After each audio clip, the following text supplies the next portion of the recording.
Hello, I'm Lewis Kirk, and today I'm going to be talking about all things mindfulness. I'll be answering the questions: what is mindfulness? Why is mindfulness important? And I'll be ending with 5 helpful tips to help you increase your mindfulness in everyday life. By the end of this video, you will have the tools and you will know everything that you need to know in order to begin practicing more mindfulness in your daily life and reaping the benefits right away. I've been practicing mindfulness myself for close to 10 years now, and it's been an amazing journey, and it's completely transformed my life by bringing in the principles and the practice of mindfulness. It's increased my peace, my happiness, and it's allowed me to experience every aspect of my life more fully and more deeply, and by doing that, just to let life blossom. So what is mindfulness? Ultimately, it's the act of bringing all your attention back into the present moment. There are 2 ancient sources of wisdom that I can draw from to illustrate this point much better than I ever could on my own. And the first is Lao Tzu. And Lao Tzu said, if you are depressed, you are living in the past. If you are anxious, you are living in the future. If you are at peace, you are living in the present. And an even deeper and more esoteric source is the film Kung Fu Panda, where the master gives the Kung Fu Panda some schooling in some times of need, and here is what he says. Quit, don't quit. Noodles, don't noodles. You are too concerned with what was and what will be. There's a saying, yesterday is history, tomorrow is a mystery, but today is a gift. That is why it is called the present. It's clear from these 2 sources how important it is to try and be mindful and to live our lives in the present moment, because as they both of these sources, Lao Tzu and the scene in Kung Fu Panda, they both state that it's possible. We all have a tendency to either be worrying about the past and what we should have done differently and becoming depressed, or worrying about the future, about what might happen.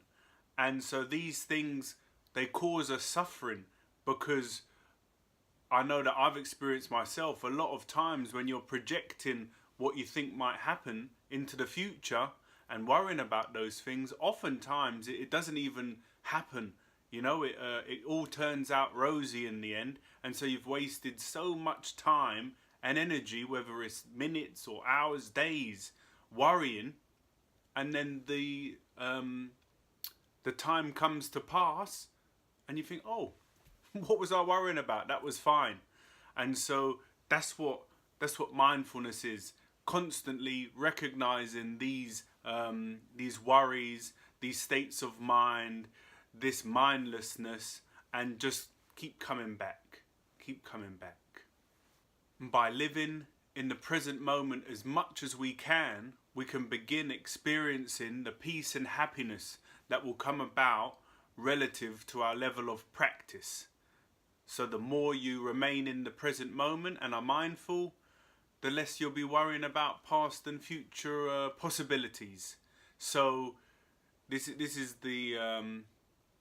is what mindfulness is, and there's lots of other reference sources online, books you can read, TED Talks you can watch. So if you're more interested, then yeah, check out some other sources after this.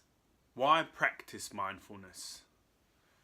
So if what is mindfulness didn't make you really determined to be more mindful, let me share with you why we should practice mindfulness.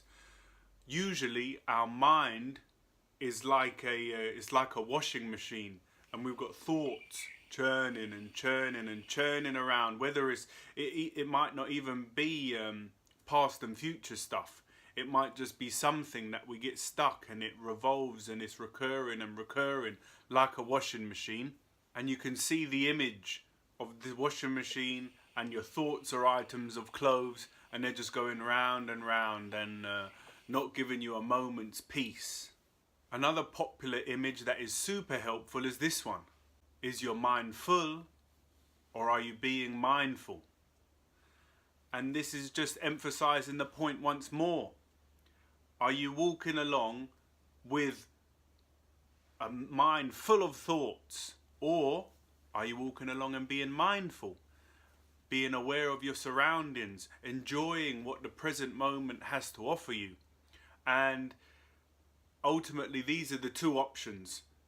For me, in my experience, there's no middle ground. You can't be a little bit mindful and a little bit worrying about your thoughts and swept away with your thoughts. It's like it's one or the other. And a few people that I've spoken to about this, they seem to equate mindfulness with a vacant mind and having no thoughts, and that's not the case. Having a vacant mind, free of thoughts, is a really high spiritual attainment. So at this stage, we mustn't worry about the amount of thoughts that we have. Mindfulness is simply the act of bringing our attention back to the present moment. And if you experiment with this, you'll realize it. You might be tainted and suffering with lots of thoughts going on, but if you have that awareness and you can say, let me bring my attention back to the present moment. In a moment I'll be offering some tips to help with this, but you'll notice that for that instant the thoughts will dissipate and go away, and you'll be in the moment fully. And that's the power that mindfulness has.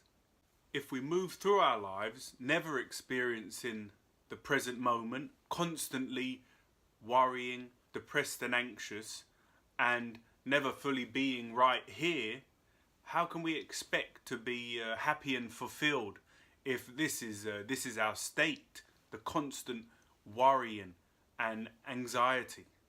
By developing our mindfulness practice, we can move from a state of unconscious existence, just reacting automatically and habitually to everything that's going on around us, and by continued practice we can move to a more fulfilled and happy and peaceful life.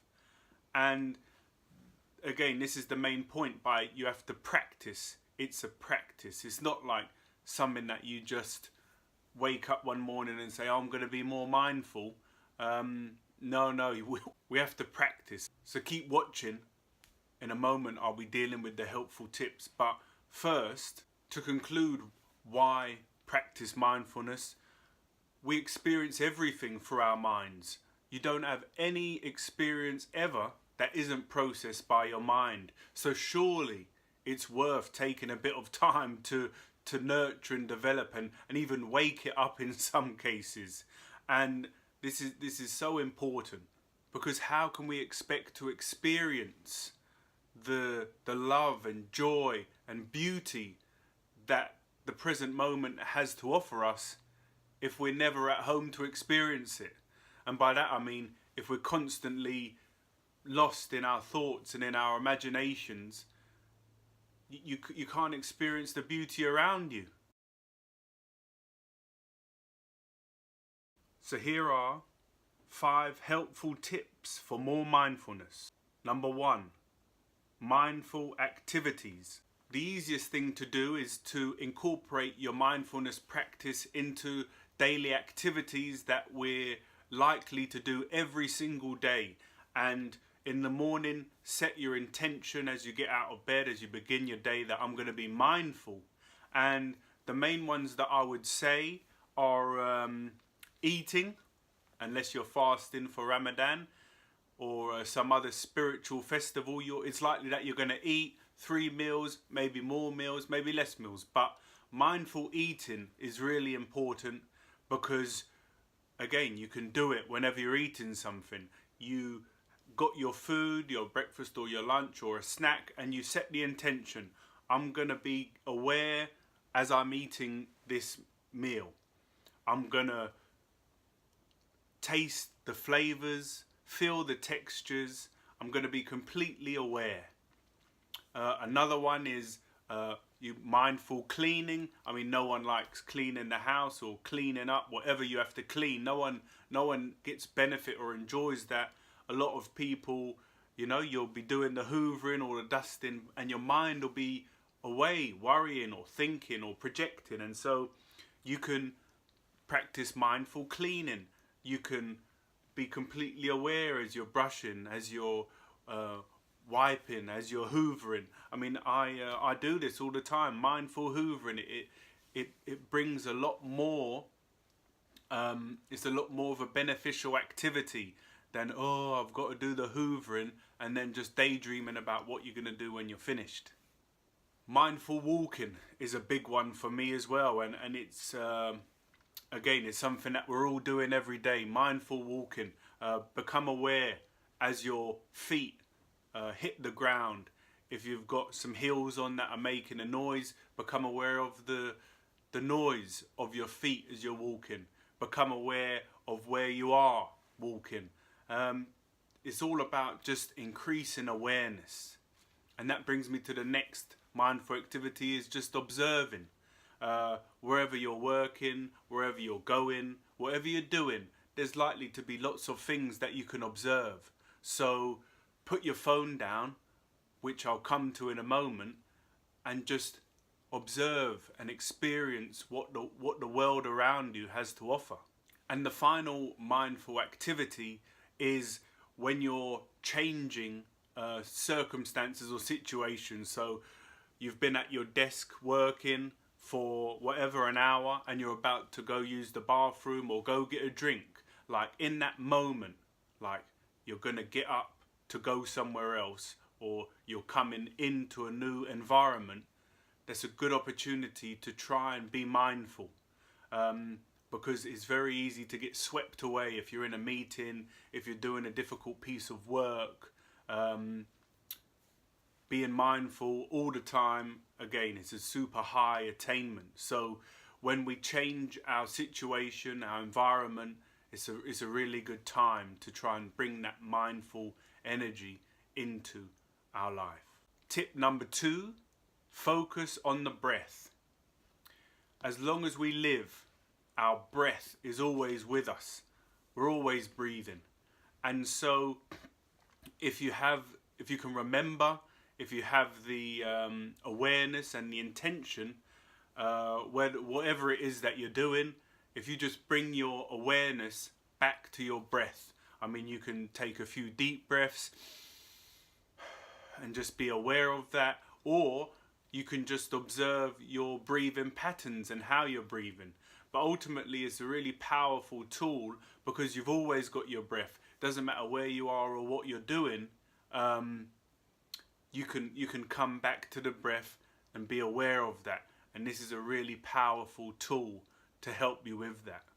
Tip number 3, become aware of the sensations that you're feeling in your body. A big part of mindfulness is to be aware of your vehicle, if you like, your body. And if you're lost in thought, if you're worrying about what's going to happen tomorrow, what you should have said yesterday in that argument, you're not present in your body. And so a really simple one is just to come back to your body as often as you can throughout the day. And whether it's you're sitting down on a cushion and you just sense where there's pressure in your body, if your arms are resting on your legs, if your legs are on your feet, if your seat's on the cushion, just be aware of how you are. If you're standing up, become aware of your feet on the ground. What's the sensations? Are you hot? Are you cold? Are you, perfect temperature wise, you're feeling heavy and lethargic, you're feeling light and free. All of these things are reference points for mindfulness. So yeah, come back and be centered and present in your current state in your body. Tip number 4, remove the distractions. So I've done a video about this previously, who's in control, just talking about there's a lot of studies now and a lot of people are waking up to the detrimental effect that our smartphones and devices have on us. So it's a choice. If you're in the elevator, if you're waiting for your sandwich or your lunch to be made, if you're waiting for your coffee to be brewed, you know, we've got a choice. We can automatically grab the phone, start scrolling, or we can make a more beneficial choice. We can leave the phone in the pocket and we could use any one of these first 3 tips. You know, go back and re-watch. You can do anything. And so it's that choice. And try right now, straight after you see this, or tomorrow, when you're in that moment where it's waiting, yeah? Just watch yourself. Feel that automatic habit. Go for the phone. And before you know it, you're scrolling on your favorite social media and you've not had any conscious part to play in that. It's just an automatic function that your body does. So stop it. In the sense, I'm not telling you stop it. You know, you make the choice. But stop it in that instant. Feel your hand go into your pocket, your bag, wherever you keep your phone, and feel it coming out, and then be like, what am I doing? What am I doing? Why am I doing this? There's a million possibilities that you can do instead of that. So make a choice and choose mindfulness rather than being an automatic machine that just does what it's always does. And finally, tip number 5, 10 minutes morning meditation before you begin your day. And I'll do another video at a later date probably about a meditation practice or why it's important to meditate. But if you can take 10 minutes first thing in the morning before you start checking your emails, before you start checking your social media and your likes and your comments, you can take 10 minutes just to sit quietly, observe the breath. Meditation is almost just like an intensification of our mindfulness practice. You know, if you're sitting down in your lotus position with your eyes closed, some nice incense and candles, what are you doing that for? You know, you're doing that to intensify the mindfulness. So there's lots of resource. Again, I mentioned it in my 2-week reassessment video.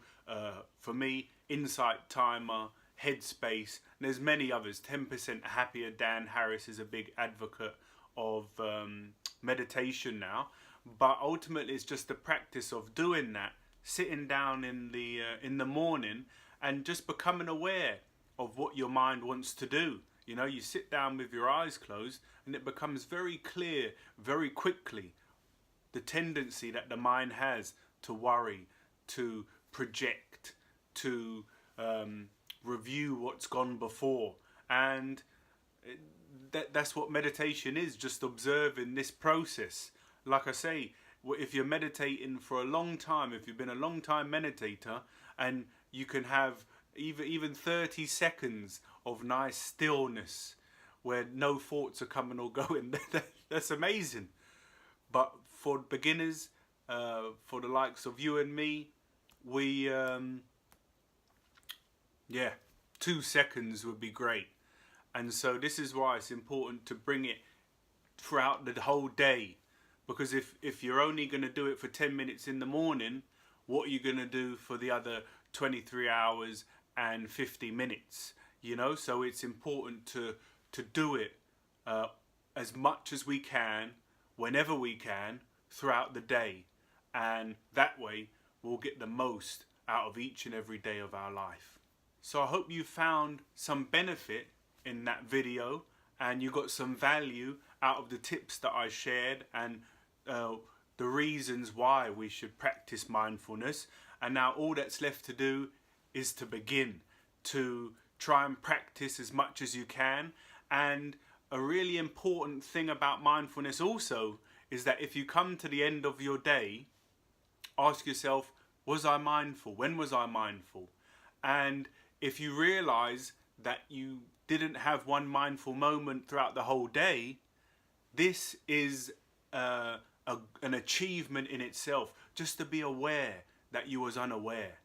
And throughout the day, if you set yourself a target, I'm going to walk to the shop, I'm going to try and be mindful and aware. When you get to the shop and you think, oh man, I've just been worrying about what I'm going to get for lunch all the way, don't be disheartened, because that is something all by itself. Just the awareness that you've been unaware. That moment when you wake up and think, oh man, I've been thinking for 10 minutes. You know, where have I been? And you do this over and over and over again, and it just increases that propensity and that realization how important mindfulness is and how little we are mindful.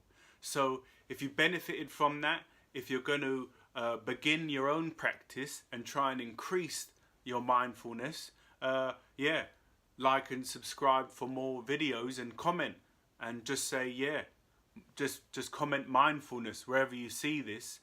And I think I know it's benefited me in my life, and I know that it can benefit you. So just practice. That's all it is with anything in life. We just got to practice. Okay, I'll see you for the next episode. Like and subscribe. I'll see you soon. Bye.